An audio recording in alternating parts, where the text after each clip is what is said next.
सुधेंद्र जी, mic उठाइए। मैंने जब ये बाबा भीमराव अंबेडकर को लेकर जो इस वक्त पॉलिटिक्स हो रही है, कई लोग ये मानते हैं कि ये वोट बैंक के लिए हो रहे हैं। अरे कहना क्या चाहते हो? क्योंकि आरोप लगता है कि भारत रत्न इन्होंने दिया नहीं, वीपी सिंह की सरकार आई तब जाके उनको भारत रत्न मिला। अरे बाप रे, ये तो धोती खोल रहा है। बहुत सारे आरोप लगते हैं कांग्रेस पर, लेकिन ये भी बाबा भीमराव अंबेडकर के नाम पर उनकी तस्वीर लेकर आज घूम रहे हैं। अच्छा।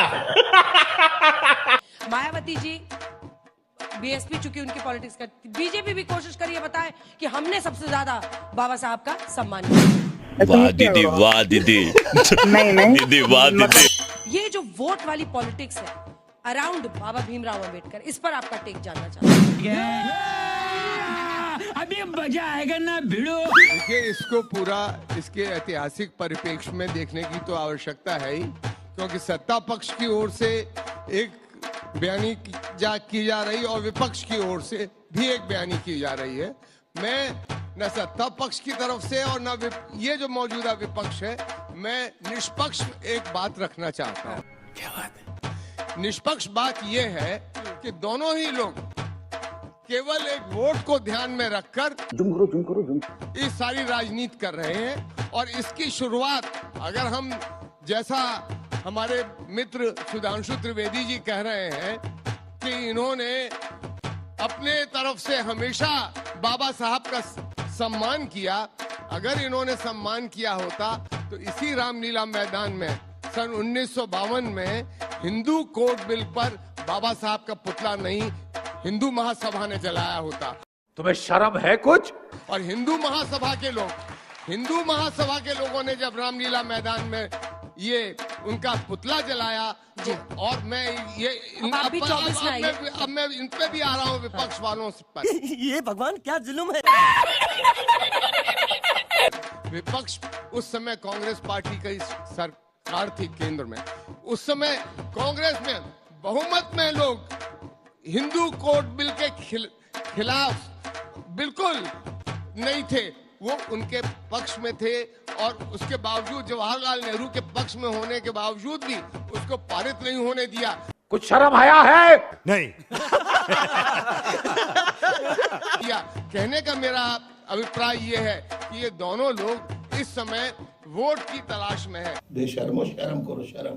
इन्होंने एक चीज और मैं कह के बात खत्म करूंगा कि ये लोग आज कह रहे हैं कि मैंने ये स्मारक बनवाया, मैंने वो स्मारक बनवाया, मैंने ये किया।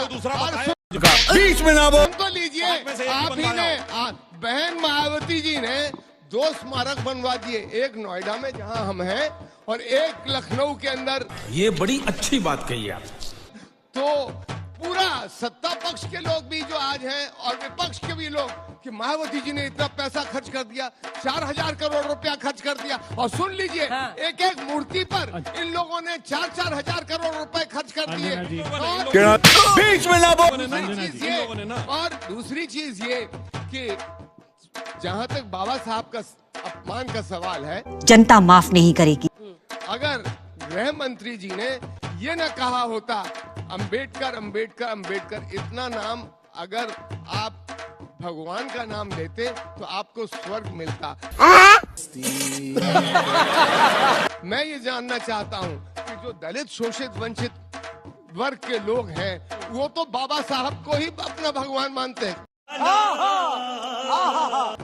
वो महात्मा बुद्ध को ही अपना भगवान मानते हैं। वो अन्य किसी देवी देवता। ठीक है, चलिए अब मैं सेकंड राउंड में क्वेश्चंस पे आती हूँ।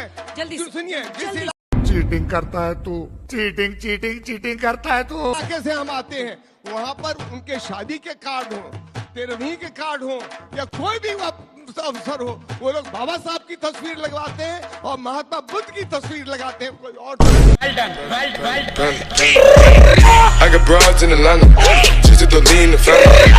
और अभी तो रुको, क्लाइमैक्स अभी बाकी। भगवान के खिलाफ जो लड़े वो क्या कहलाता है? शैतान कहलाता है ना।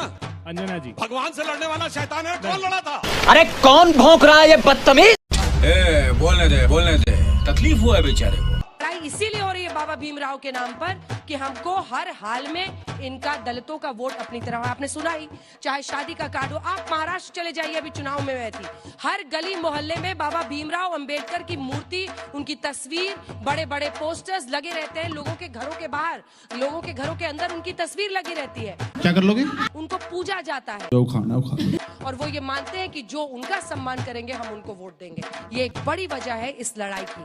अब यहाँ से नए सिरे से मैं ये बहस आगे ले जा रही हूँ कि आप पर भी आरोप लगता है, इन पर भी, हिंदू कोड बिल को लेकर, लेकिन बाबा भीमराव अंबेडकर को लेकर इनके अपमान की इतनी बड़ी लड़ाई लड़ने कांग्रेस इसीलिए आ रही है क्योंकि आपको वोट बैंक वापस ला। ये भगवान क्या जुल्म है। अंजना जी, मैं आज आपके सम्मुख आज तक पर एक प्रस्ताव देता हूँ, बहुत अच्छा प्रस्ताव है। बोल प्रधानमंत्री जी, सारे वोट रख लीजिए, मेरे सिर्फ छोटी सी प्रार्थना है, तो अंबेडकर अंबेडकर अंबेडकर अंबेडकर धरती को स्वर्ग बनाने का नाम है। ये आप जितनी बार लोगे, धरती स्वर्ग बन जाएगी समाज के अंतिम पंक्ति के लोगों के लिए। बड़ी जल्दी मान गए ये बात। मैं आपसे प्रधानमंत्री आग्रह करता हूँ, हाँ ये कर लो पहले। सारे अंजना जी ने कहा, दलित समाज के, पिछड़े समाज के, आदिवासियों के वोट ले लीजिए, उनकी जातिगत जनगणना करा दीजिए। प्रधानमंत्री जी, आप कहाँ के ज्ञानी बाबा? ये कह दीजिए सदन में कि जो आरक्षण पर वार कर रहा हूँ, आपने पार्लियामेंट में ये कहा है जवाब देते हुए कि 4,80,000 सेंट्रल पब्लिक सेक्टर की जो इंटरप्राइजेस है, जिसके डिसइन्वेस्टमेंट के बाद उनका आरक्षण समाप्त हो जाएगा। प्रधानमंत्री जी, इस पर वार करना बंद कर दीजिए, सारे दलित और पिछड़े समाज के वोट ले लीजिए। समझ रहे हो? समझ रहे हो ना? आप जो किसानों के खिलाफ एक के बाद एक क्रूर काले कानून लाए थे, 90% उसमें दलित और पिछड़े समाज के लोग हैं। प्रधानमंत्री जी, बात तो सही है। ये संकल्प आपका सदन ले और सारे वोट रख लीजिए। आपने सदन में कहा कि पंडित नेहरू 1951 में पहला संविधान संशोधन लाए थे। क्या था संविधान संशोधन? झूठ बोलो। चंपकम दुरई राजन नाम का प्रसिद्ध फैसला था।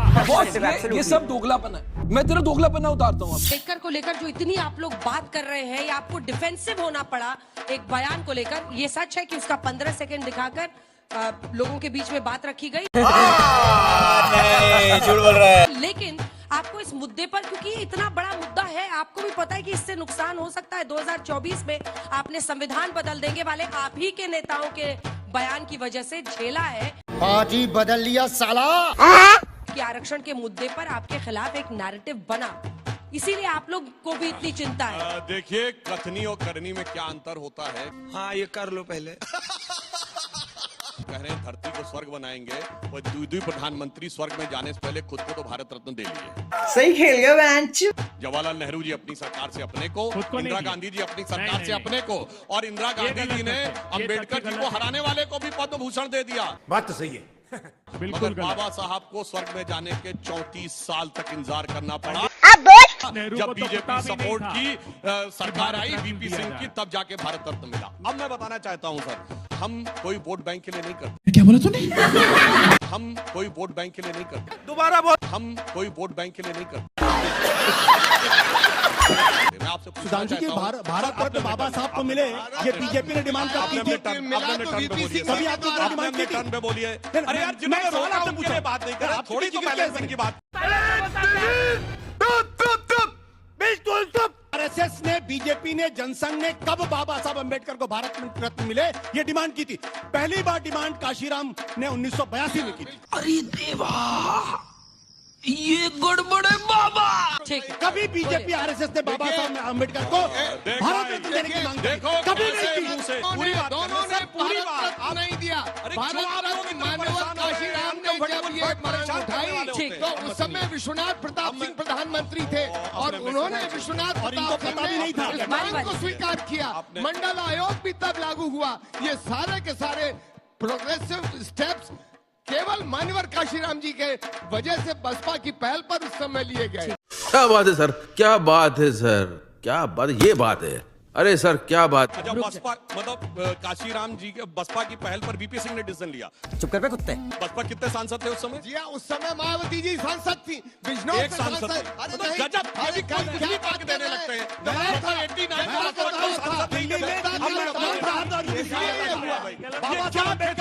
बाप को भेज, तेरे बस की बात नहीं। बहुत बहस हो रही है संविधान पर।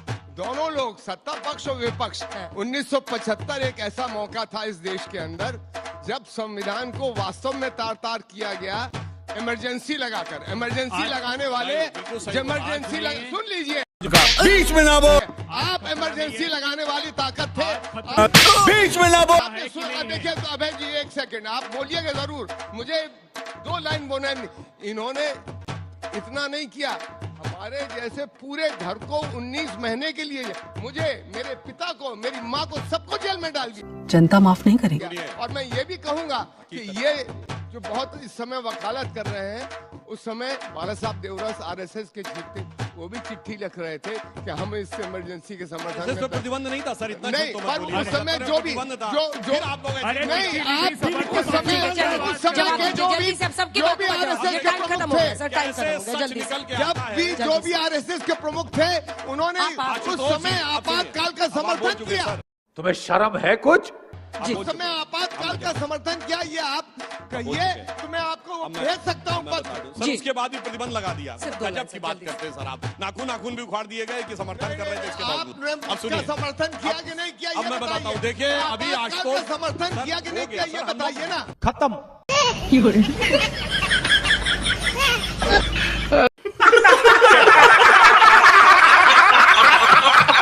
तो साथियों अपनी वीडियो का हो चुका है द एंड। उम्मीद है कि आपको हमारी वीडियो अच्छी लगी होगी। अगर वीडियो अच्छी लगी हो तो वीडियो को लाइक करके हमारे चैनल को सब्सक्राइब करना बिल्कुल मत भूलें, क्योंकि आप लोग वीडियो तो देख लेते हैं मगर लाइक और सब्सक्राइब बिल्कुल भी नहीं करते। तो साथियों आप लोगों से उम्मीद है कि आप लोग इस बार ऐसा नहीं करेंगे। जैसा कि आप लोगों ने पिछली वीडियो में दिल खोल कर अपना प्यार व दुलार और जापट वाला सपोर्ट दिखाया था, वैसा ही जापट सपोर्ट इस वाली भी वीडियो में आप लोग दिखाएंगे। तो साथियों अभी के लिए इतना ही, मिलूंगा नेक्स्ट वीडियो में। तब तक के लिए स्वस्थ रहो, मस्त रहो, जहां भी रहो सबसे आगे और फर्स्ट रहो। टिंग टॉन्ग।